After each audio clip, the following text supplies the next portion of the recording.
I habitually procrastinate on important tasks, CV writing, for example, for months on end, waiting for the right time. It is severely holding me back. How to avoid this? Well, I covered that in chapter 4 in 12 Rules for Life, so you could read that. That would help. It's called Compare Yourself to Who You Were Yesterday instead of who someone else is today. Look, if you're procrastinating on your CV writing, then you're biting off more than you can chew. And I would say to some degree, it's a reflection, and I don't mean this in a pejorative way, it's a reflection of a lack of humility. You think you're capable of taking on larger tasks than you actually are. And the proof of that is in what you said. You take on these large tasks and then you don't complete them. So obviously, you're not capable of taking on the large tasks and completing them.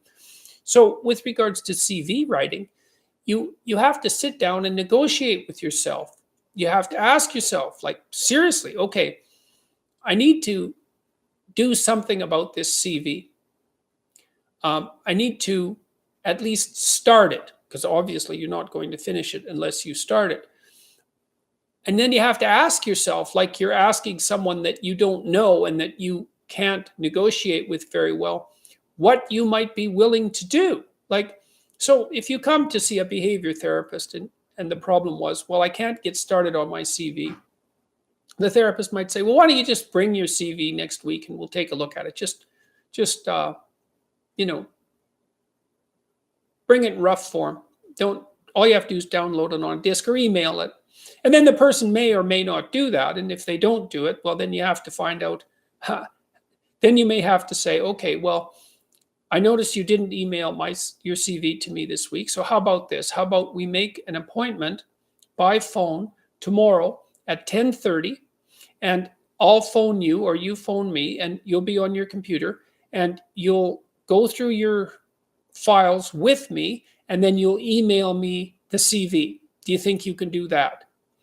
And then usually people will manage that, but maybe they come back the next week and they haven't even done that. And so then you say, well, look, why don't you bring your computer or your disk and we'll go through it together and find your CV and bring it up on screen and just take a look at it. Because actually a CV is quite a daunting thing to work on because it's your whole past and your whole future. And so it's a pretty big dragon. The trick is to find a piece of the solution that you would be willing to engage in, that you would actually do. And so, I might also recommend to one of my clients that all they do is go onto their computer and find out which folder their CV is in and open it. Just open the file, open the folder. And then that'd be one day's work, is just go open the folder. And then maybe the next day is, well, drag the file onto your desktop so it's there. And then maybe the next day's job would be, just open it. Just open it and just like glance at the first page and then close it. And I know this seems ridiculous because you'd think, well, I'm an adult and I should be able to do more than that. And maybe you can, but it sounds like you can't. So you have to start where you can start. And I also recommend to my clients that once they make themselves a deal about what they're going to do, they stick to it. So if the deal is, well, I'm just going to drag the file with my CV in it onto my desktop, and that's today's task, I'm not going to start working on it. Because once you make a deal with yourself, especially with regards to something you're afraid of and you're avoiding, if you push yourself farther than what you've negotiated with yourself honestly, then you'll find that you won't get back to the work because you don't trust your negotiating abilities anymore. You don't trust yourself. So if the deal is you drag the file onto the desktop and that's today's job, and that's a lot better because it's more than you've done for 2 months, then you give yourself a pat in the back and you say, look, good enough, man. Like, it's no big act of heroism that I can go out and shout about in the street, but I'm farther ahead than I was. And then maybe the next day's task is, well, read it.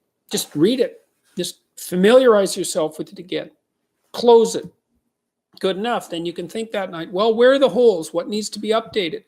Then the next thing might be to say, well, here's a list of 20 things that might need to be done with this CV.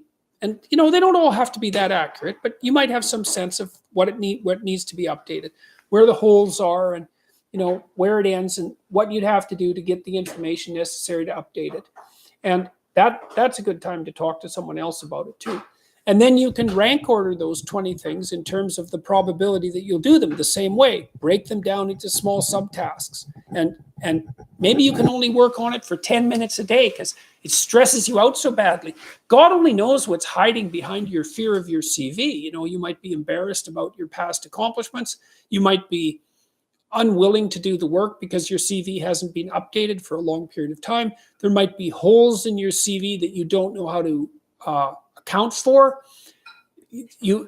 Reading your CV might make you realize that you're in the wrong job. It might bring up the specter of having to look for new employment. A CV is a real monster because it's a record of your life and a guide to your future ambitions. So if you happen to be afraid of it, well, you should take it seriously. It's not just a piece of paper. It's a real dragon. And so then you face it to the degree that you can face it, and you break it down to steps. You break down the steps that are necessary until they're so small that even someone as avoidant as you is likely to make progress. And then you find your natural speed of advancement, and perhaps over a month you can put your CV together, and then congratulations to you, because it's a hard thing. And you'll find too that a lot of fears are associated with that, like, oh no, now if I finish this, I'm going to have to send it out.